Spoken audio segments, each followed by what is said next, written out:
Support WrestleTalk! Click the thumbs up. Shane McMahon is the best wrestler in the world.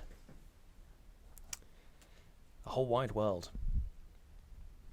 I'm Ollie Davis.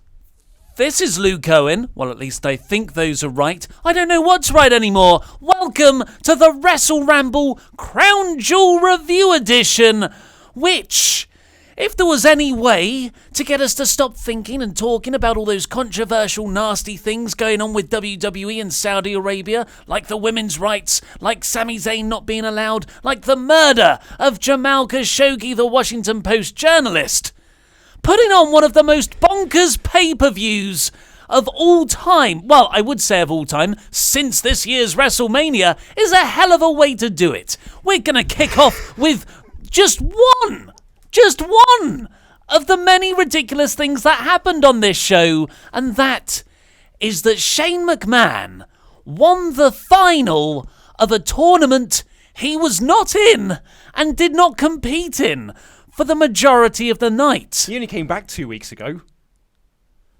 He was... Okay, so let's lay the cards on the table here. Yeah. We've gone through the stages of grief and rage already. We've done the rage. I never hit rage because I was never mad about this. I thought this was far too funny to be angry about. I mean, let's be honest. All right, let's be honest. Putting cards out on the table, this tournament doesn't matter anyway.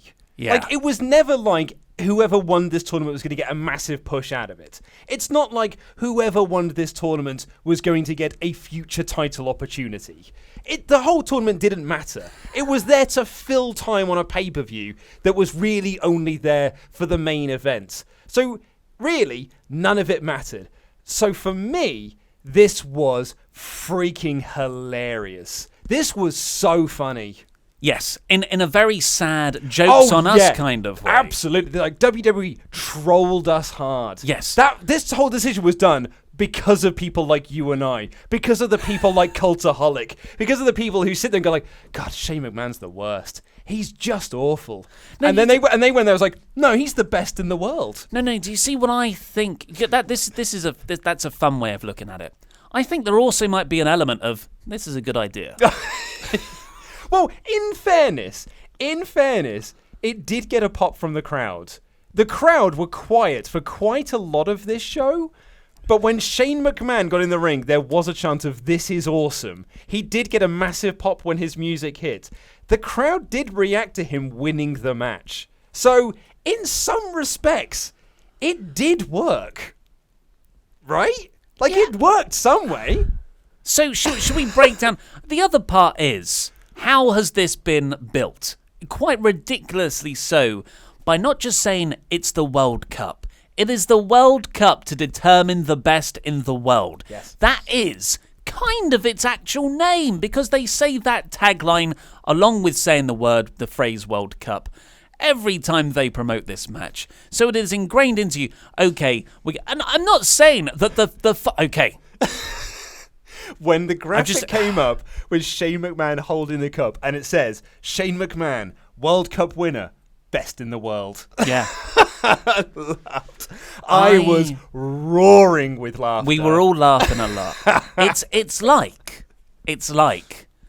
our friend who's a bit of a dick, but for some reason we hang out with them all the time, has run in, kicked us all in the balls, and we've kind of found it funny. Or, I'll tell you what this reminds me of. This reminds me of when you're playing like a wrestling game with your mates, and your one mate, who you all think's a bit of a knob anyway, picks purposely the worst person, and you've all picked the best guys. You picked all the guys with the best stats, and you're all laughing and go like, what an idiot, you picked the worst guy there. And then he button mashes his whole way through it and wins. And you go like, I can't believe we all lost to him. Yeah. That is what this is like. And while that was happening, he was naked and urinating on himself. That's a more fitting analogy. So this was, let's just remind ourselves. Shane McMahon was not in this tournament. No, he was not. So what happened was, and bonkers outside of that, the finals of the Best in the World tournament was Miz and Dolph Ziggler. Like, come on! This tournament had Seth Rollins, Rey Mysterio, Randy Orton, Kurt Angle, Bobby Splashley, and it not John, and it came down to Dolph and Miz. Come on! So anyway, that was the final, and like Shane came down to the ring because he was there to, represent SmackDown and be like, I want my guy to win. And then before the match got started, the referee was trying to send Drew to the back. And then Miz and Dolph got into a bit of a scuffle. Miz fell to the outside and he looked like he hurt his knee. So much so good was Miz in this segment. I thought it was real. I even said to you, I was like, oh my God, he's hurt. Yeah, and I said, you're a mark. Yeah, and then you were like, you idiot, it's clearly an angle. And I was like, and then after I was like, when they started like filming them up close and him going like, I am okay. Yeah, and I was like, nah, I've never been injured. Yeah. Oh, this literally never happens. Yeah, so then I was like, okay, so it is an angle. Yeah. And then you said Miz did a good sell job. Miz did a great sell, yeah. It was just quite obviously a work, but it was good. And then essentially what happened was just 5 minutes of like slow realization that Shane was going into the match. Like we all, as we all said, I think Shane's going to put himself into the match. And they were like, no, he's not going to. No, that's not what they're going to do. He's not going to put himself in the match. That would be really weird.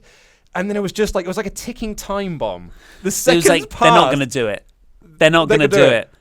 It looks like they're going to do it. Or they might do it. Oh, they are doing it. Oh, they have done it. Oh, he's won.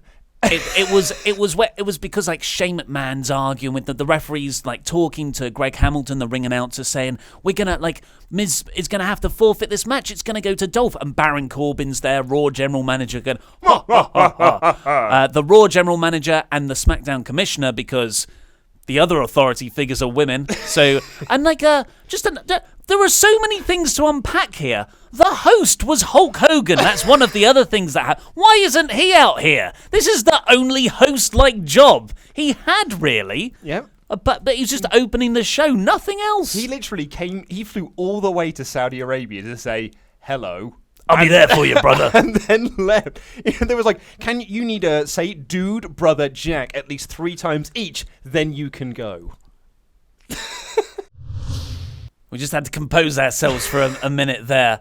It's just too ridiculous. So, Shane McMahon is talking, like he's there going, no, don't call off the match. No, Miz can, like I can't have the SmackDown guy lose the World Cup to determine the best in the world. And we're just, me, you and Andy Datson are like, no. And then, like Shane, it was such a goofball sell job of, wait a second, I'm going to have to volunteer myself. Yeah. Matt LeBlanc himself got into the ring and they announced Shane McMahon has taken his place. The very first thing that Shane McMahon did in this match is punch Dolph right in the face. Oh. Like, ding, ding, ding, boof, right in the face. Stiff. Like, not a worked punch. He literally punched Dolph right in the face because Shane gets too excited. We all remember. I'm going to win. I'm going to win the best in the world. I think to Shane, this is real. Like, he's like, I finally get the clarification I've always deserved that I am the best wrestler in the world. I went toe-to-toe with AJ Styles at WrestleMania last year. I do MMA. So, Mama. Yeah, this is, and it's, so let's, his show is based around the land of opportunity. Yep.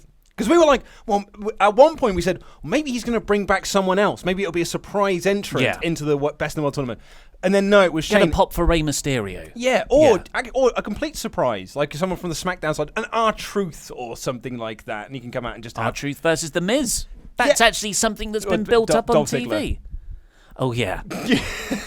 Because this was the other night of the year where Raw and SmackDown stars go head-to-head in direct competition. So you've got the whole Shane thing, which is just ridiculous and funny and laughable in, like, you know, a fun way for us. But actually, like, if you're watching this as someone who isn't obsessively into the goofy side of wrestling as us, they're going to turn off, I think. Or they're either going to stay with it and go, that was fun, like the Saudi Arabian fans who were loving it, or they're just going to go, this is ridiculous. Yeah. Like, this doesn't take itself seriously at all. So the other, like, beyond all that, psychologically, having a heel versus heel final, Dolph Ziggler and The Miz, and running an injury angle with The Miz for Shane McMahon to valiantly step in, that, like, psychologically, that's skew-if. It should be a babyface. Imagine if that's Rey Mysterio. Yeah. A history of knee problems. Exactly. He's like, oh, my knee. And Shane's like, I'm going to fight this for you, Rey. And you're like, yeah, Shane is doing this for Rey. But now you've got, Shane's just kind of doing it for himself. Yeah, so it's like Shane...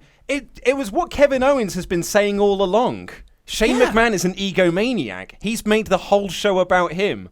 And remember, that was the whole thing. Shane was the babyface in that storyline. And yet here we are, months down the line. Shane's been gone for ages. The first thing he did when he come back is insert himself into a tournament he had no business being a part of and has become the best in the world. Yeah. He can now officially say in WWE canon, he is the best wrestler in the world. This is hilarious. It's so weird. What a weird night. It's very strange. What a weird But evening. again, it's the perfect PR play. We're not talking about the murder. No. We're not talking about the women. We haven't even talked about Brock Lesnar yet. Yes. that like real life concerns are now buried so deep in this wrestling nonsense. They are geniuses. This company is God. stock full of geniuses. We've been worked. We've been absolutely worked. All been worked. Like you said, the bell rings. Shane hilariously just punches Dolph right in the face for real. Potato farm all the way. A few more in the corner. They look Potato like and leek soup horrible. all over the show. And then Dolph bounces off the ropes, comes back. Shane hits this massive elbow into his face, and we're wincing and laughing at every move. Like we were saying, it's a shame the live stream didn't work today. That was our plan. And we were like, God, this is a boring pay-per-view. Probably good we didn't live stream it. And then this match happened. We had so much fun. Michael Cole is screaming on commentary like, how is this right? How is this being allowed to happen? You said, has Michael Cole gone heel? I was like, no, he's just got brand loyalty because he's an idiot. He's a raw guy. Baron Corbin is, kind of egging up the SmackDown side of things. But like, I'm for once... Corey Graves. What did I say? Baron Corbin. For once, I'm there agreeing with Cole. Like, how is this? Why isn't anyone putting a stop to this? Isn't there anyone more senior there? That photo of Shane McMahon backstage holding the cup. Okay. Bearing in mind, his match was like maybe 2 minutes long. Pouring with sweat is Shane McMahon. Pouring with sweat. Well, let's talk about the match, stiffs everywhere. And then Shane hits this coast to coast. But again, Dolph has wrestled 3 matches now. He's the heel. Shane McMahon has just walked in like, don't worry, I got this, guys. Fresh as a daisy, Shane McMahon. And he hits this coast to coast, which, I actually always pop for. It's a cool move. And he wins. And I've just written here, re-signed, they said. You'd be in the World Cup finals, they said, for Dolph. Little did he know. But then, and I went back and I timed this on the network. Shane McMahon then celebrates, like he'd just won the World Cup. For 3 minutes and 15 seconds. He celebrates in the ring. He goes around and high-fives everyone outside the ring. Then he is given the trophy, and he celebrates again inside, pyro, celebrates outside again, celebrates up the ramp, does lots more celebrating. You can hear him as well going, yeah, SmackDown's the best. And it's so unconvincing. It's so goofy. 3 minutes, 15 seconds. Do you know how long Brock Lesnar versus Braun Strowman went? Oh, no, I didn't even think about that. How long did it go? 3 minutes 20.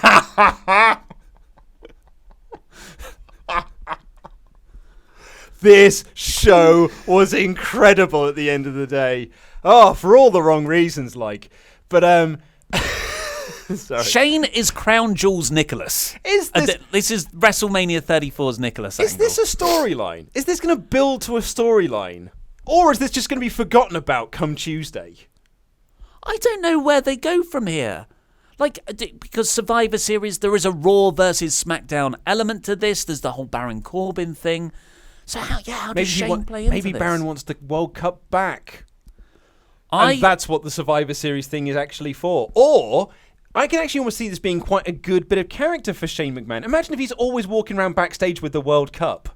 And, like, just standing there, even when he's doing his GM stuff, like, coming out with the World Cup, just setting it down beside himself, and then going, what up? Delaware or whatever it is. And then as he leaves, just picked up the World Cup again, holds it above his head, and then leaves. What a wonderful character thing that would be for Shane as a heel. It does not work as a babyface, but as a heel, that's funny. It's perfect, yeah. Well, that's the problem. Like, when he's running around for these 3 minutes, 15 seconds, it's to such an over-egged extent that it's B-team. It's like a B-team celebration. But they're babyfaces. Yeah, they're babyface, but it's an obnoxious heel celebration is what is. Shane McMahon did. Yeah.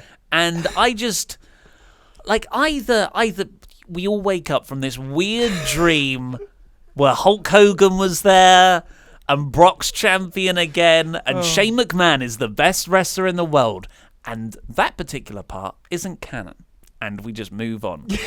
But I agree. I think you now turn Shane heel. Yeah, but that does mean more heel authority figures. But we've got Paige as the babyface. I know, GM. but then you get that horrible dynamic as the McMahon slowly swamps whoever's beneath them. That's true. Yeah. But so even scarier at the end of that was there was an hour 4 minutes left for the final match of Taker, Kane, and Shawn and Triple H. The Discord chat was everyone's going like, "There's an hour left of this show." Dan, the mayor of Painesville, was terrified that they were all going to. The whole match was going to go an hour. Yeah. And thankfully, the show ran short. But we'll come on to possibly why shortly. But first, should we do the rest of the show? So before we get on to the pre-show, I'm just going to say my note here that Luke just saw. I forgot to say. This pay-per-view is my drunken uncle at Christmas, has a bit too much to drink, says some offensive things he shouldn't, but ultimately is quite funny. Right, so the pre-show had Shinsuke Nakamura versus Rusev. this feels like a long time Oh, ago. God, doesn't it? Yeah. And this was a match added late, so we never did the predictions for it. No, we didn't. But if we did, We'd have said Shinsuke we would have Nakamura. both said Shinsuke Nakamura, who won and retained his United States title. In quite a creative way. Rusev Yes. locked in the accolade, and actually, like, Rusev had a couple of, like, he had a really good near fall off a match kick. Yeah. Nakamura had a really great late kick out, and then he locks in the accolade. You and Datsun both went like, he's winning. Because He's like proper cinched in. there are different versions of the accolade. Yeah. There's the accolade that I'm not fully going to lock in because I know they're getting out of it and I don't want to make the move. Like, Rusev's smart. Yeah. Like, I'm not going to make this look like super accolade because I want to protect super accolade. Yeah. But this looked like super accolade. And we're like, he's in the middle of the ring. Really, it was just some very good camera work. Yes. Because the camera then just goes back and Nakamura reaches for the ropes. And I didn't see the rope just above the camera. Yeah. But that was a good near spot. But then Nakamura scurries back, and in scurrying back, sits up. His head hits him right in the Bulgarian brutes there. Yeah, and he sells it. So it's an accidental low blow, but accidentally on purpose. I thought it was a very creative finish for Nakamura, like carrying on that his phenomenal ball arm that he was doing throughout the earlier part of this year, and he retained the title. Andy Datsun pointed out that Nakamura is now doing standing Kinshasas, which you correctly put out because it's less effort. Yeah. Why would you want to put the effort in? But yet, like, Nakamura had this beautiful look on his face just as he's about to hit the Kinshasa. He just, like, the referee's like, what's going on here? Was there anything untoward? Yeah. And Nakamura's like, no. Referee turns his back. Yeah, there was. And Why then, isn't he on TV why isn't he on TV? And you know what? You know what's even worse is that now it's Survivor Series. Nakamura hasn't had a storyline even before winning the United States belt, because really that storyline was Jeff and Randy. Yeah, that's true, yeah. And now he hasn't got another storyline because it's 2 weeks of an inter-brand match with the IC champion at Survivor Series. Though, Seth versus Nakamura is a match does sound quite good on paper. Totally. God, so I guess Nakamura's always been on SmackDown, so this is a first time ever in WWE. In WWE. I don't know if they fought they might have done before their might have done careers. elsewhere. But this was the first time we saw what the broadcast would look like, and Renee Young, she was a lady person on a show where ladies weren't allowed, not even interviewers and stuff like that. And she was pretty covered up. She had the turtleneck on. Yep, and her hands covered and even things like that. One of those tops where you get a little glove in with the top. Yeah, but she was there. She was there. We theorised that they said she was going to be part of the announce team, but the announce team might not have actually gone, and they would have just done things as VO. Wouldn't be the first time WWE have done that in the past. So it was actually surprising that she was there. A nice surprise that she was there. Yeah, I mean, it's good that she was there. Still, I thought she added very little on commentary. I like the bickering between her and Corey. I much prefer the bickering between her and Corey than I do Corey and Byron, because Corey and Byron seems malicious. Yeah, but that is tantamount to bullying, yes. Whereas like they have quite good banter back and forth. It would be okay if Byron was occasionally good enough to get one up on Corey. Yeah. But it isn't. It's just because Byron's character is to go, yeah, pancakes. Yeah. And that is essentially all he's there to do on SmackDown. Also, in the crowd, I noticed it didn't look full. No. There were lots of areas in the back, sort of. But is that just because they like? And it's weird. We noticed this at the Great Royal Rumble as well. People don't stay in their seats. It's a lot of milling around. It's a lot of moving around. It's a lot of like, oh, I need to go and talk to this person because I've got some business deals to do with them or what have you. So like, it never feels like anyone's really watching the show. Oh, they're drinking oil. More oil, please. Yeah, handing over plutonium business cards. So it doesn't really feel like a lot of people are actually there for the show.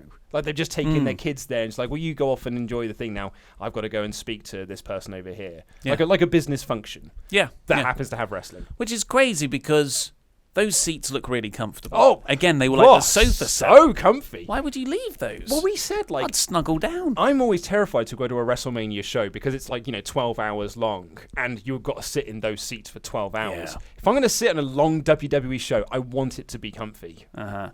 But then after that, we got a bit more pre-show green screen stuff, and then we got Hulk Hogan's return. Yeah.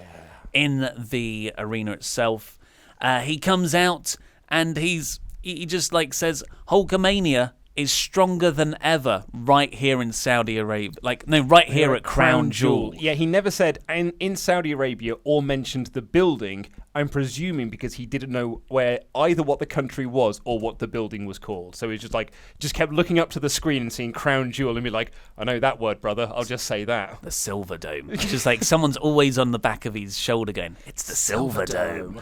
But we like to make fun of Hogan as this bumbling old fool, but the fact of the matter is, he is also very politically astute, and he'll know about the Saudi Arabia stuff. He will know that he got some heat about saying, can't wait to go to Saudi Arabia, just like 2 weeks ago. So he probably thought, I'm going to spin this the Hogan way. And,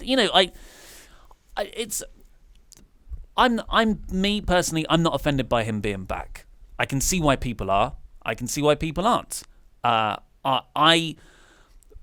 just don't care. Yeah, I don't care about him being back. Well, that's it's Hulk Hogan. Yeah, I mean, if I was in charge of the company, I probably wouldn't have brought him back because it brings nothing but bad PR with him. It's a bad business decision. It's a bad business decision. But for me, as a fan, I stopped caring about Hulk Hogan many, many years ago. He was one of the reasons why I stopped watching after the Attitude Era ended. Like, when he came back and he won the championship in 2002, I was like, yeah, I think I'm done with wrestling now. Yeah. And that was one of the reasons I stopped.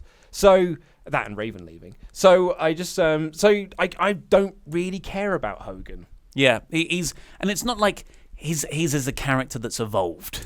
He is the still, opposite of Chris Jericho. Yeah, red and yellow Hogan, yeah. Hulkamaniacs. He said brother too many times, even for a Hulk Hogan promo, I thought. And before anyone says, oh, but the NWO, that's where he changed. He didn't. He still was Hulk Hogan, just in different colours. Like, he was the exact same character, brother, dude, Jack, just in black. But he did bad things. But he was still Hulk Hogan. Like, delivery and promo went, that wasn't the idea. He was meant to be not a wrestling character anymore. Yes. But he got a ton of pyro. Yeah, but did he get the pyro or did the show get pyro? Oh, interesting. What an existential question. Because when he came out, quite a lot of pyro, and we were like, blimey, that's a lot of pyro. Yeah. That's a pay-per-view amount of pyro. Then when he left, like, the world almost exploded with the amount of pyro that went off. It was insanity. Yeah, it was... the world nearly went off its axis there. And then it was Mohammed bin Salam they showed in the crowd, was it? It was indeed, yeah. Probably one of the biggest pops of the night. Yeah, so that is the Crown Prince. And who ordered the murder. He just goes, Like that. That's like no flexing, no Hulk Hogan poses. I was disappointed. Then Renee was asked, "Are you excited?" And she goes, Oh, I thought you were talking to me then. "No, yeah." And she goes, "I'm freaking out." I was like, "I bet you are."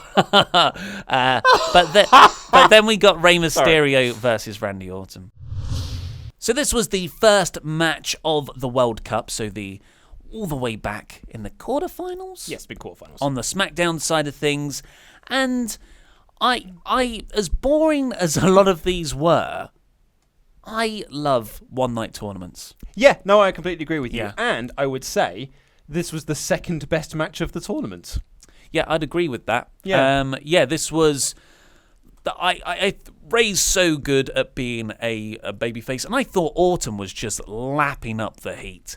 Because I guess because Saudi Arabian crowds aren't as used to seeing wrestling as much as we are live, they are easily worked. We saw this in the greatest Royal Rumble pay-per-view when John Cena and Triple H did very little in the ring, but people were going crazy like audiences used to back in the 90s because all this stuff was still relatively exciting. Yeah. But when you've seen Canadian Destroyers on the apron as a setup move... In the opener. A shoulder tackle isn't that hot. Yeah. But here, Randy Orton was just doing all his usual Randy Orton stuff, but was getting nuclear heat. And Orton can pace a match really well around that. And he hit this beautifully timed drop kick on Rey coming off the top rope. Totally. But yeah, you're right. This was good. And Rey won with a roll-up. Yes, and then Randy beat him up after the match. And that was when I thought, cool, so Rey's definitely going through to the final then. And they'll tell the underdog story of the injured Rey always battling the odds, trying to get to the final. Because I had Rey pegged... Well, I thought Randy was winning. Clearly, I'm terrible at picking winners. But I thought, at that point, I was like, well, surely Rey has to win then. You tell the underdog story. Yeah. So it seemed, in hindsight, this beatdown seems even weirder. Unless they're setting up a Rey-Randy feud.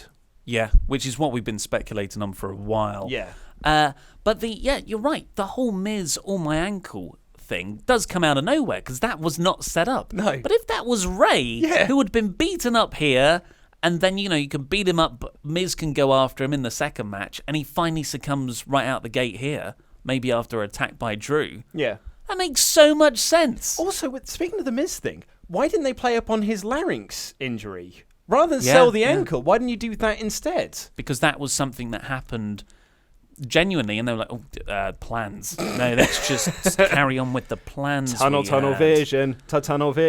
But yes, this was quite enjoyable. But it also could be because it was only the second match, and I hadn't got sick of honestly, so many of these matches before it went booking crazy was so boring. Heel works over babyface. Yeah, babyface makes comeback. Because here's the thing. Now we're going to talk about the next three matches. There is so little to say about them. So little to say because they are remarkably boring. Yeah. Next up, we got Miz versus Jeff Hardy, which might have been the worst match. This was very boring. I thought I didn't think they gelled well together at all. I just got nothing to say about it, to be honest. Yeah. Not a lot happened. They had a match and Miz won. Which was was it kind of surprising? I'm looking at my notes here. No. Yeah. Yeah. So much pyro for Miz I've got. I thought Jeff did Matt's delete headbuckle bash. Jeff felt that he was at half speed in the match. It wasn't Jeff at full Jeff. I said to you when we were watching it, Jeff used to wrestle with so much air. That was the whole point of him. He'd get so much height on things. But now it feels like his pockets are full of stones. When he falls on the floor, he falls like a bag of stones. Yeah. As opposed to these, more chaotic things. It's not... I don't aesthetically like the way Jeff Hardy wrestles at the moment. Do you remember Jeff in the dark days of TNA or the dark days of Jeff Hardy in TNA? And he was just wrestling matches and everyone was like, God, this is just a bit sad to watch. Jeff still feels like that now, only he doesn't have the drugs anymore. Yeah. It just still feels a bit sad. So it's just, it's just like, oh, he's old. It's just old, it's just old. It's a bit sad. It's a different kind of sad. Yeah. There was a fan in the crowd wearing a Bullet Club t-shirt. They get everywhere, then. Yeah. Smarks. It just ended up with Miz reversing a twist of fate into the skull-crushing finale for the victory. It was a match. Then we got the Raw side of the quarterfinals. Seth Rollins took on Not John Lashley. Greg Hamilton announced everyone for the World Cup matches with their full list of accomplishments. So, like Jeff was this. Randy Orton was multi-time world champion, blah, blah, blah, blah, intercontinental champion, yada, yada, yada. And it comes to Bobby Lashley, and he says, former ECW champion. And we all cackled. But that was, most likely to just explain to everyone in the audience, this is why this is a big deal. This is why these are the best in the world. You know what? When Shane McMahon came down, he's a former European champion. He's a former hardcore champion. He went toe-to-toe with AJ Styles. He went toe-to-toe with Kurt Angle in 2001. All of this building up just makes Shane McMahon such a big teabag in my face. And I've just sat there and licked. And this match was this might be the worst match because it was just so boring. Yeah, I was going to say the crowd were not into this at all because I think they were like, okay, we're going to tune out for a bit. And Seth, I thought Seth injured his neck on the dive outside. You said during this match, this is why WWE needs John Cena. Because a John Cena can come out and whip a crowd up into a frenzy. No matter where John Cena goes, he can get reactions out of people. Even if a crowd is completely dead, John Cena knows how to work a crowd and how to manipulate them. And this tournament really was almost missing that presence. Yeah, totally. But Seth won with a stomp. It was very short, but reportedly Lashley is injured, which might explain the shortness of the match. Yeah, he was meant to be ridden off of Raw 2 Mondays ago.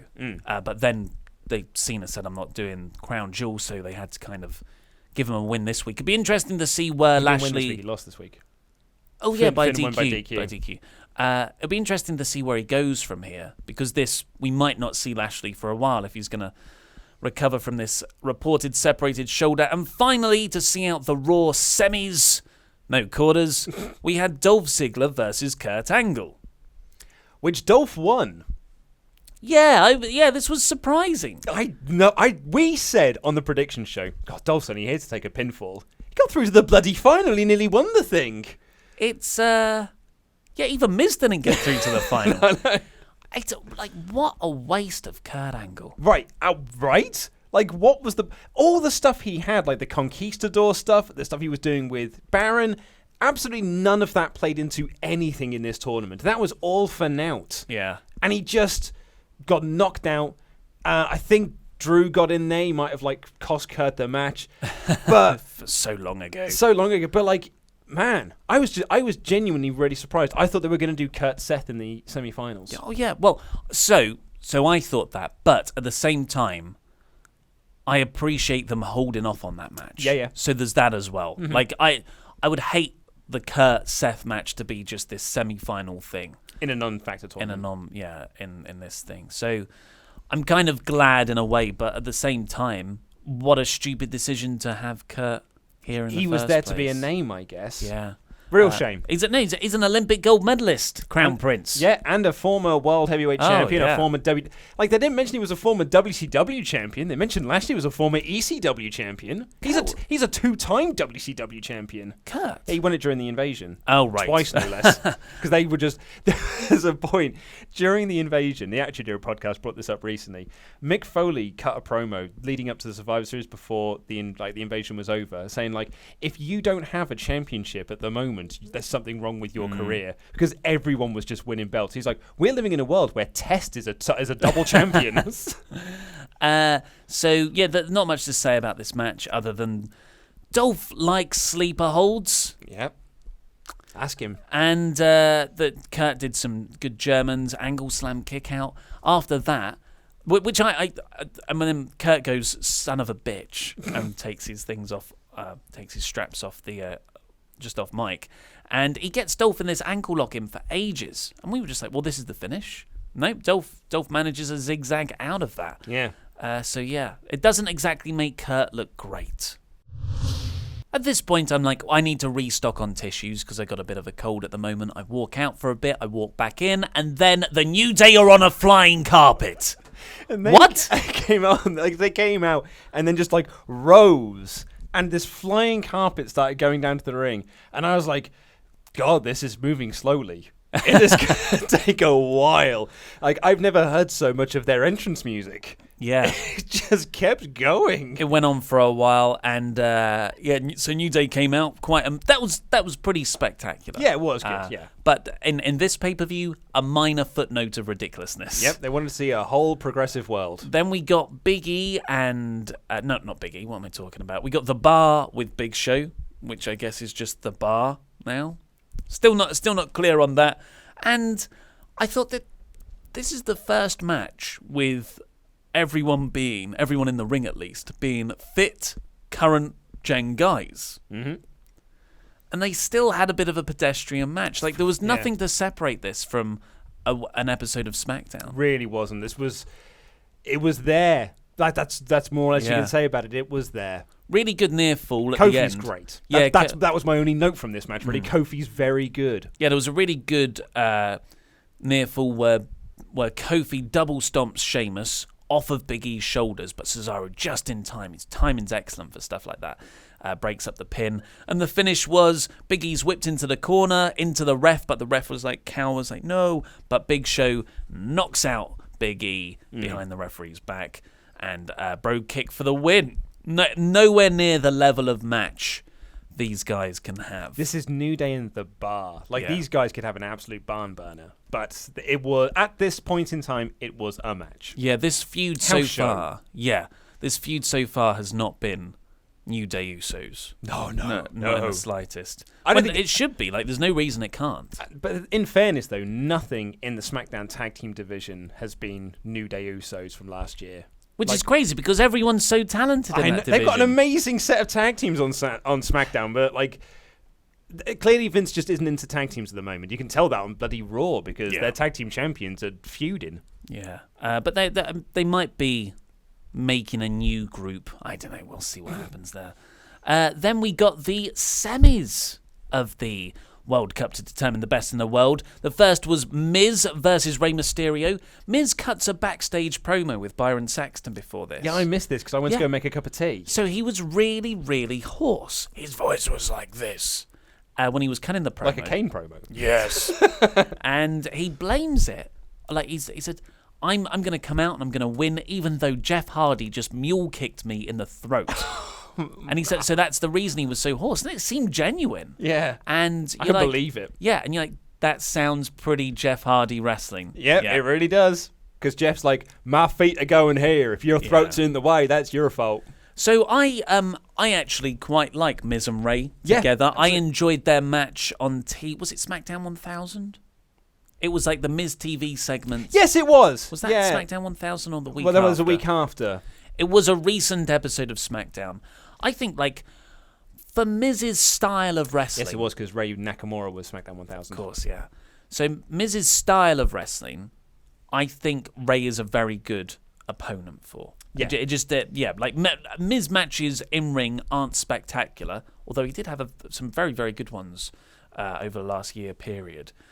But, like, Rey is really good to fit into the Miz template. Well, I think Rey's a really good versatile wrestler. Like, you can put him in, like, that main event of All In, where you just have to go around and do your big flip-de-doos and whatnot. And he's great in that role. But against someone like Miz, he can have almost like a perfect WWE match. And that's what Miz, his greatest skill in this world is he is the king of WWE matches. Yeah. If you need someone to go out and do the most WWE match possible, you'd pick The Miz because it's the only thing he knows. Like he grew up in the WWE mold. So that's all he knows how to do is WWE matches. Maybe that's why this works so well, because all the flourishes and the cool bits are kind of Rey.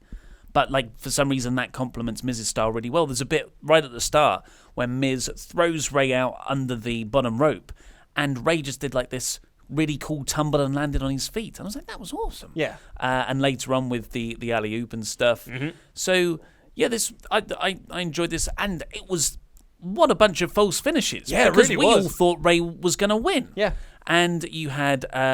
Like, Miz cut off a 619 with a slam into the top turnbuckle, then did a skull-crushing finale. We thought it was over, but it wasn't. Near fall. Rey botched a roll-up by just slamming himself. Yeah. And then, but luckily the air pushed Miz over. It was very windy that day. Then Rey goes for the 619, hits it, goes up for the frog splash, but Miz gets the knees up and rolls Rey up for the pin. Yeah, I thought it was a really, really solid match. Yeah. A solid WWE match. And your note at the end there is hilarious in hindsight.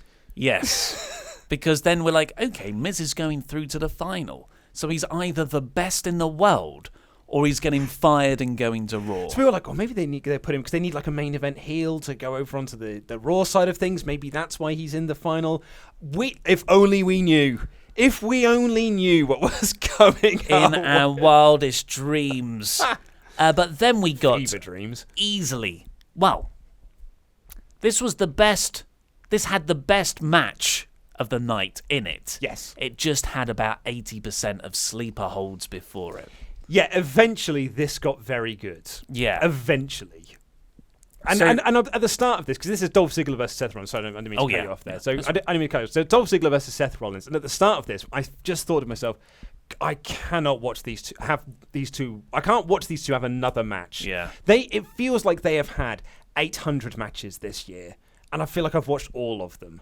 And I was like, I don't think there's anything they can do that would interest me at this point. And it was quite like we'd had a lot of boring matches up until this point. Aside from the Rey Miz match, which was good, a lot of it I was really losing interest in this pay-per-view at this point. So I was like, God, now I've got to watch another Dolph Seth match. And as we said, the match itself wasn't great to begin with, and I really loved, but it really picked up, and I was really getting into it by the end. Some really, really good stuff in this by the end. Well, Great series of near falls. Yeah, it's like, was it not very good, or was it just exactly the same as the 2 hours of stuff we'd already had? Yeah, there you go. So it's like, I'm just a bit sick of the heel works over the babyface. Babyface makes a little comeback.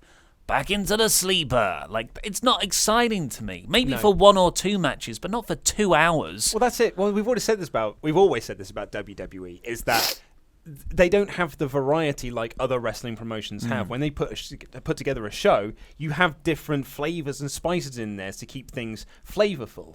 Here, every match feels the same. And especially in a one-night tournament where you're seeing the same people, that feels even more evidence. That's a good point, yeah. Because this was like the penultimate match of that series of people. Yeah. But Rollins might just be the Okada of WWE because the last 5 minutes of this were excellent. Yeah. A great series of near falls, like just roll-up trades. They did about 12. I lost count of flips into this, into that. It was excellent. And then like this great spot where Seth hits the ripcord knee. Remember that when he had the V-trigger? The knee as a finisher. And he just falls onto Dolph in sort of exhaustion for this really weak pin. But Dolph kicks out. And at this point, we needed to watch Luke's news. So we'd muted the WWE commentary. That improved it a lot. It really did. Holy moly. But then, yes, Seth knocks down Drew outside, a great series of more moves. Then Seth does his superplex into a Falcon Arrow spot, which is reversed before the Falcon Arrow into a zigzag for a great near fall. How do they keep getting stuff out of that Falcon Arrow superplex spot? Like, how? Because he's amazing. He's so good. Seth is really good at riffing off his own moveset. Yeah. Sorry, you're going to have to take over the last bit. I just need to catch this snort. As you can probably tell, Ollie has come down. That's why I've done all the videos today, because Ollie is very, very unwell. But yeah, and so Seth super kicks Dolph, and as soon as he hits Dolph, he dives out the ring onto Drew, which I thought was really, really great, but Drew sort of pushes him off. Dolph hits the super kick and wins. And again, we were like, all right, Dolph won. Yeah. Cool. I guess Dolph's really in the weird. final. And we said to ourselves, they've set up a heel versus heel final. I can't even imagine what's going to happen there. Where could they go with that? 45 minutes into this review, and we have only talked about World Cup matches, the US title match, and the tag match. So we've got 3 more matches to do, because We've got 4 we already covered the Shane Dolph match in the opening. Oh, yeah, I forget because I keep thinking, we got Drew and Miz to come. Nope, we don't. Dolph and Miz, you mean? Yes, Drew and not Drew. Then we got AJ Styles versus Samoa Joe for the WWE title. Ugh. Yeah, I mean, I said this in the review, but like this is the 4th match they've had since SummerSlam. I mean, I've had my fill of this feud. I'd have much preferred someone else. It was definitely the weakest match of the 4 because really was. Several of those matches were actually really good. Really great. SummerSlam was good. Hell in a Cell was good. Yep. But here, it was bar the opening spot where Joe goes for this huge dive. When he gets real speed on it and just pushes AJ. AJ's elbow goes straight into the announcer's desk. Ouch. Busted open immediately, like bleeding for the rest of the match. And a few stiff strikes there. Really, there's nothing else to mention apart from that phenomenal forearm for the win. It was, a very, very boring, nothing match, a bland match. And like you think about what this feud has all been about, like Joe playing these mind games on AJ, trying to infiltrate his house, the cops being called or whatever the hell happened. And like none of that factored into this match whatsoever. Yeah. And it just felt like this was like two lads who have only met each other for the first time had a match. Like that almost felt like the story they told. There was none of that drama that this feud is needed. In which case, then you may as well have put someone else there. Put Andrade there. Yeah, just as like an exhibition. Yeah, totally. Yeah, and like, and he and AJ could have had a fun match. But as it wasn't the worst match on the show because I think there were some of those first round World Cup matches that were worse. But it wasn't good. Yeah, there's an argument that the main event was the worst on the show, I think. Well, absolutely, yeah, we'll get to that. Unfortunately so. So nothing felt pay-per-view caliber, really. Yes, but then... whoa! If there was nothing to talk about the WWE Championship match, there was a heck of a lot to say about this Universal Championship match. So we've done this out of order, remember? We've done the final of the World Cup first. So imagine like that hadn't happened yet. Yeah. This was a boring show. It was a boring show, and then we got Brock Lesnar versus Braun Strowman. We had just got pizza. Yeah. Andy Datson had run out of the studio to go and pick up the pizza that we'd ordered, and he came back. He said, "I really don't want to miss Braun winning the Universal Championships. I'm going to be as quick as I can." He's young. He came back with these two pizzas. We sat down. We were all really excited. We opened up our pizzas, and we just stopped eating.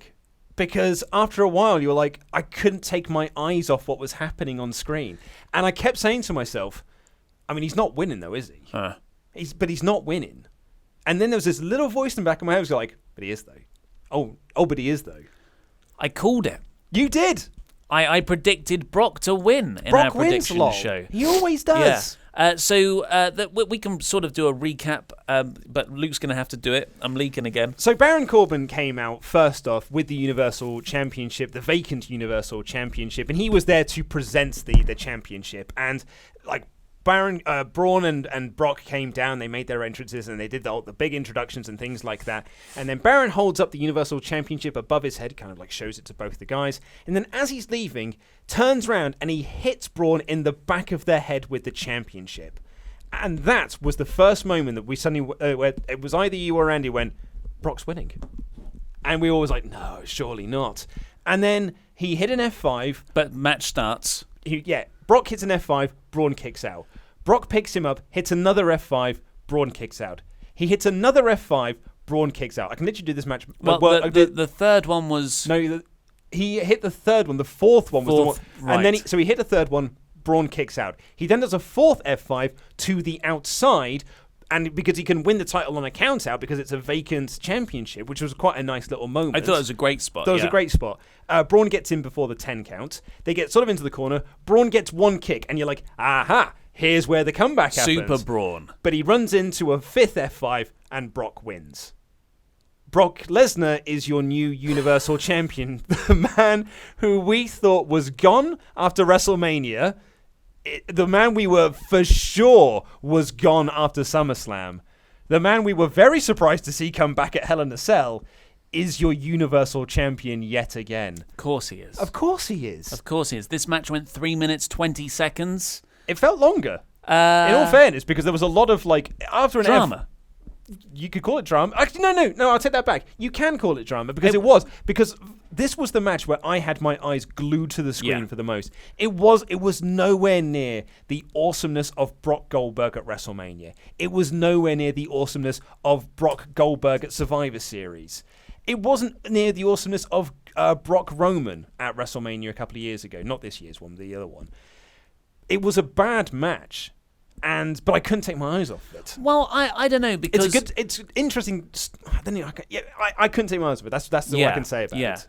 It's one of the many things on this show where you're just like, I kind of respect the balls on you, WWE, for just doing this insane thing. And this is insane. Yeah. So that opening of Baron hitting Braun with the Universal Championship, and then Brock just looking at him and going, "Okay, F5," and then kick out. I thought that was incredible. Yeah, awesome. I thought that was awesome. Hits a second F5. I'm like, hey, he's kicked out again. Okay, now we can get into the proper match. When the third F5 was hit, I was like, okay, this isn't like that. That's too many times now. You just jumped the shark. I still thought Strowman was winning. But I still think I'd feel that way regardless. Yeah. Then you get the count out spot, which I thought was really smart because the title can change hands on a count out for once. Good work by the commentary team on pointing that out as well. Yeah, and that's when we said this is so obviously a Paul Heyman match. Yeah. The story is Heyman books matches around big moves, and in more recent years he's made that very refined to literally just finishes. Yeah, absolutely. It's a finish only match. Everyone doesn't like if Brock Lesnar only has one button on his controller, and that is he's got two. He's got that and German suplex. Yeah. But then Braun comes in, does even when he was fighting Brock off, I was like, but you've jumped the shark already, so I'm not into Braun winning, and I'm certainly not into Brock winning. And then Brock doesn't even Braun doesn't even get anything. So Brock he squashed him. It was a squash match. And as funny as that is from a well done you trolled us perspective, to WWE, I think it is hugely damaging. Yeah, well, as we said in the review, the in 4 minute review, Braun has now lost to Brock Lesnar 3 times. Lost to technically 4 times actually. I didn't even think about the SummerSlam one. So in the 4-way. So he's lost to Brock Lesnar 4 times now. The SummerSlam match, the No Mercy match, Royal Rumble, and now here. And now he's also lost 5 Universal Championship matches. Obviously, those 4 we just named there, and the Hell in a Cell match against Roman. So now at 6 Universal Championship matches that Braun has now lost. Like, those aren't good numbers. And I think this is, and because Braun didn't get anything in this match, it really damages him. And what are we building to, like a Braun Baron Corbin feud? Well, yeah, I mean that's part of the reason this is so disappointing, because Brock Lesnar's going to be tied up with the champion versus champion match at Survivor Series with AJ Styles. At least it's only 2 weeks. Yeah, and I do think that means that's 2 weeks of Braun versus Corbin on TV, of Braun hilariously tipping over Corbin's car and all that nonsense we're going to get. Yeah, can't wait for Raw now. But at least with AJ Brock, I do think AJ's going to get the win. Let's see. AJ and Brock had a fantastic match at last year's Survivor Series. One of the best WWE matches of the year. Yeah, and I'm hugely excited about seeing the rematch a year later. I think that that's something I didn't know I wanted to see so bad. But then what's Lesnar doing after that? Is he just gonna have Lesnar win now after the belt was off TV for so long, and that did harm the product. I definitely creatively, and you can certainly make the argument for actual ratings. Yep. To do that again for what seems like just the sake of a swerve is enormously damaging. And the whole Strowman thing, if this was their first match, I think this is a good way. It's almost like he's got that out because he was attacked at the start. Yeah. And then you can build to a bigger match. But that isn't the case. Braun's already had the singles match. He's already had other matches with Brock, and he's lost them all now. It's been over a year. No Mercy was in October last year when that Lesnar-Strowman match was. So this is not good. But I am certainly interested in where it goes next. But I don't know if that's from a genuine fascination or a morbid one. I don't think I am. I think I was, by the time Roman won the belt at SummerSlam, I was so done with Brock Lesnar as Universal Champion and just not being around. I think a lot of everyone was. It just got too far. Roman should have won the belt at WrestleMania. Yeah. I know hindsight is a wonderful thing, and yes, it was a wonderful, we got you, we all swerved you moment. Grand, you fooled us all. That was such a damaging choice because it drove so little interest for the rest of the months leading up to SummerSlam. It stalled the main event. It totally stalled Raw, and yet here we are again. Lesnar is the champion, and it's short-sighted vision. I think this is a short-sighted choice. It almost felt like Vince did this because it was the result that no one expected. But that's such a short-sighted way of looking at it. Because now it's hot shot booking. It's hot shot booking. Yeah. That's what killed WCW, was hot shot booking. It's like Brian Alvarez was advertising the death of WCW, which we've actually got up there, throughout Twitter. Like every time WWE made a really weird choice, it was like, death of WCW is available now, to see how these sorts of decisions killed a company. I mean, WWE's not going to die, obviously, but I think this is a damaging, short-sighted philosophy. Because where do you go from here? And where does Lesnar go from here? Does he go to UFC? Yeah. Or is he staying in WWE? But I don't care now. So then Michael Cole rather hilariously says, off the back of the AJ Brock Survivor Series announcement, Survivor Series is the only night when Raw and SmackDown superstars go head-to-head in direct competition. And then he introduced the final of the World Cup tournament, which had a Raw and SmackDown star go head-to-head. In direct competition. That is WWE commentary and doublespeak in a nutshell. Like it's right in your face. It's right there. Like they have these corporate demanded things you have to say because they've branded it something. And they're like, well, our marketing team worked really hard on this branding, so we've got to get this branding across, even if that branding doesn't actually make sense in the context of something else. But you're like, well, that's what the marketing team have got to come up with, so we've got to say it. And you're like, what? It doesn't make any sense. It runs really well with 18 to 35 male demographic. Oh, that's great, but it doesn't run well with my credibility as an announcer. Yeah, well, he lost that years ago. Well, we already talked about that final. That is the one, if you missed it. Shane McMahon won. And so, here's a night. Hulk Hogan made his return. We had a series of boring World Cup matches. Then we got Brock Lesnar winning the Universal Championship, followed up by Shane McMahon, who wasn't in the tournament, winning the tournament. And at this point, you're like, this is mad. This show, like, you're not well. And I could almost believe you imagined all of this. Well, we got a... Like, if you'd have said, I've just had this really weird dream where Brock Lesnar won the Universal Championship and Shane McMahon, I'd be like, yeah, you're ill, man. Shout out to the mayor of Painesville, Dan, who got in touch with Andy after the Shane McMahon win and said, I'm watching this. Is this only on the German feed that Shane McMahon just won? No, that's a global thing. No, everyone's seeing this. Everyone's seeing this global pay-per-view event known as Crown Jewel. So yeah, like with all of that, which I have to say, when Shane McMahon won, and after the Brock win, after what was a really boring pay-per-view. Very boring. We were having a whale of a time. I was roaring with laughter. But we were having fun. I was having fun by this point. Hey, they just want to have fun. That's what Michael Cole would say. And then, out of nowhere, like, oh yeah, and Shawn Michaels is making his in-ring return for the first time in 8.5 years. And I don't care. Yeah, it's such a shame that really felt overshadowed. Like, this is the first time we've seen Shawn Michaels wrestle in 8.5 years. Shawn Michaels, one of the best of all time.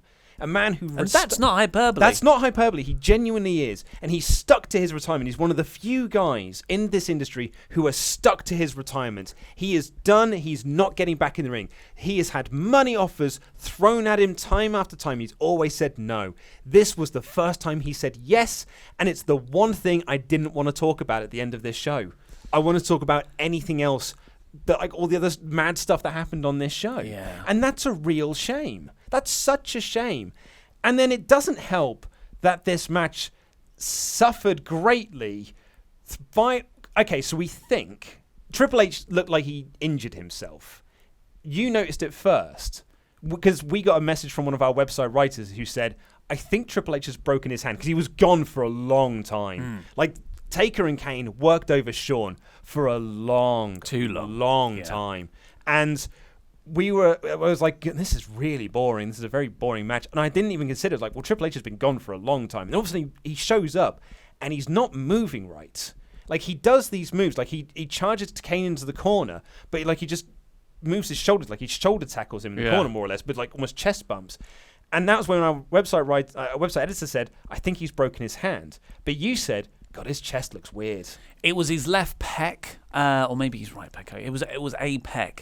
And it just... Apex Predator. Yeah. At some positions of his body, it just looks like one of his pecs had fallen to the bottom of the skin. Yeah, like Cena's did. Sense. Yeah.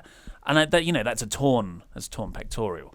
So, but that was just me observation, and the fact that he certainly seemed like he was wrestling with a real injury. Because when he hit the pedigree on Undertaker, he couldn't lock it fully in. Like, he barely got the arms up. He barely went to his knees, like, to try and absorb some of the shock, I guess. Yeah.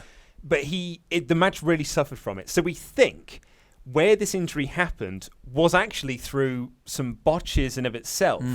The match fell apart when they all got out of the ring and they started to do some stuff around the table. Triple H bellowing spots of what to do next. So Taker's gonna Taker clears the Saudi Arabian commentary table and he gets up on it with Shawn. He's motioning to put Shawn through the table, but Hunter saves him at the last minute. With a tombstone, no less, which would hurt Taker just as much as it would Shawn. But Hunter saves Shawn at the last minute, and Kane's down like one side of the ring, Shawn's in front of them, and Taker goes to Irish whip Hunter one way, and Triple H says really audibly, the other way, which, always takes me out of the action. Not that I was into it anyway, because I thought the match was sloppy, but to this point, regardless. And then they do this, like, both men whipped each other, and they ran side by side. I think Undertaker thought Triple H was reversing, but Triple H had no intention of doing that. So they both Irish whipped themselves into the barricade. It was a glitch. And it was a glitch, because then Triple H just stopped selling it. And he instantly, such a professional, was like, I need to save this. Stood up, went towards Kane so they can do a spot, and Kane chokeslammed Triple H through a table, but it wasn't the table that Taker had cleared. It was the one with all the monitors still on it. And that is where I think the injury happened. Because he was moving fine before then. And that is when Triple H just disappeared from the match, more or less. And there's a bit, so, Kane, Taker and Shawn do a little bit of wrestling. I think Taker did this, his leg drop on the apron on Shawn, which always makes me wince now, given his hip replacement. Yeah. But then Taker weirdly goes over to Triple H in a kind of semi-press-up position, and you can't hear what he's saying because of the hair. But Michael Cole is putting this over like, the icy stare of The Undertaker. I'm like, Undertaker's not Randy Orton. No. He doesn't get down on, like, prone on the ground and stare at someone in the eyes. He was just going, is your soul okay? Which was, like, so weird because Taker never does. Like, he sticks to his character. Yeah. But, it's tough. You can't really criticize them too much because... Yeah, no, that's it. And it's remarkable that Triple H wrestled the rest of the match. If he did tear a pec, I can't imagine how painful that is. And then, on top of that, Kane's mask fell off. On top of that... I don't think that's ever happened in a Kane match. His mask just... Because his hair's attached to it as well. Yeah. It all just fell off. And then Shawn did his moonsault to the outside, which did look impressive because it's Shawn Michaels doing a moonsault off the top rope to the outside. But you couldn't stop looking at Kane without his mask on, and Shawn Michaels, his face just hitting so hard in the floor. And I just thought to myself, I want this match to end. I really don't want to watch this match anymore because it just felt sad. I think the ages were 53, 53, 51 and 49. And, those guys, you give those guys a half-hour main event? Well, someone pointed out on Twitter that they were recently watching Survivor Series 1995. Oh, wow. And all 4 of these guys were on the card. 3 of them in the same match. And you're like, that's 1995. And here we are. 23 years ago. We're in 2018, and these lads are the main event of this show. And then you got Triple H tearing his pectoral. You've got Shawn Michaels face planting the floor. You've got Kane's mask falling off. You've got Undertaker whipping himself glitching and whipping himself into the barrier. It just looked really sad. And then when Michaels finally gets the hot tag to Triple H, he's so slow getting in the ring, as you would be, because he's and as I said in the review, credit to him. It's like the tag team match he had with Triple H. With Austin against Benoit and Jericho, which I still to this day say is probably the greatest Raw main event of all time. Definitely up there. If not the top, it's definitely in the top 5. It's such a great match, and that was the match where Triple H tore his quad. But you can tell, but he still continues working that match. And you got to wonder if that added more time onto his injury of his recovery. But he is a true professional. He is someone. It's not like when Sin Cara dislocated his little finger and called off the match. Yeah. This is a man who has torn his pectoral muscle. I can't even imagine how painful that is. I'm someone who's never broken a bone in my body or had any serious injuries, so I don't know what any of this is like. I don't even have pectoral muscles. But I just cannot imagine the pain he was in to do this. So credit to him. But all the wind was knocked out of this match's sails. Yeah, and it had a few cool stare downs, and the crowd was certainly into it. But it's past its sell-by date. We keep saying on these reviews. That I couldn't work out whose fault not catching Shawn properly was off of that moonsault off the top rope to the outside. Yeah, I'm uncomfortable with Charlotte Flair doing that. Yeah. This is Shawn Michaels. And Charlotte always looks to land on her feet as well. Yeah. Like when she does that moonsault, she lands on her feet and falls backwards. Whereas Shawn was just like, nope, I am falling. My face is going to hit the floor. Yeah, and his face does hit the floor. Hard. And he gets up, and you can see like this purple mark around his eye socket. He spent all the time he was just on the floor holding his face, just being. And I wonder if in his head he was like, God, it wasn't worth it. He looked dazed right until the end of the pay-per-view when Triple H and Shawn Michaels were celebrating. They won, not like it. I mean, I don't really care. I predicted it. Yeah, well done. only to be Denny different. And Shawn looked like he was somewhere else, so hopefully he didn't suffer a concussion. But really, it was Kane who should have been hiding his face. But yeah, Triple H gets the hot tag. Just a series of very bad-looking moves. What a kick to Taker's stomach looked just awful. But like you said, it's the pec injury. And then they, who knows? 7:40, well, for our time, it was 43 minutes past the hour. That's not a usual time for a WWE pay-per-view to go off air, especially these days. So it could have been cut by at least 15 minutes. Maybe this match was meant to go an hour. Yeah. Well, with entrances, it would have gone about 40 minutes. Yeah, which sounds about right for Triple H, really. That's usually like his wheelhouse for pay-per-view events. Yeah, and their last match went half an hour, and there's 4 of them. Yeah. What could go wrong? That's more guys to work more time, right? Turns out everything. Everything could go wrong. But the finish was cool. Taker gets Triple H in Hell's Gate, which seemed to just be a cover of him saying, "How is it hurt? Yeah. Are you okay? You're all right." And Shawn breaks it up by super kicking Kane onto Taker to break up that submission. Everyone down, quadruple down, and then Brothers of Destruction sit up. That was a great spot. It was a cool visual, and Triple H and Shawn Michaels sold it really well, sort of like cowering into each other, being like, "Oh man, we've got ourselves into a situation now, haven't we?" Yeah. But then he just did a weak pedigree on Kane after a Shawn Michaels super kick for the win. And that's it. And that was it. And pyro. That unfortunately, that's Shawn Michaels' return. That's what he came out of retirement for. And that's just a bit sad. Yeah. I mean, dollar, but you did do that for the money. He's probably got a nice house out of it. Creatively, I don't think it was worth it. No, but neither do I. I doubt I would have turned down an enormous amount of money to do something like that too. So that's why I'm working here. It's a shame, but an understandable shame. But that's all we've got time for today. We've got an hour and 10. Wow. Yeah. Please click the videos to catch up with the latest WrestleTalk stuff, including Luke's mecha news about one of the many reasons why Daniel Bryan did not go to Crown Jewel. It's not what you might think. And Stone Cold just took a bump. I've been Ollie Davis. This has been the other one, Luke Owen.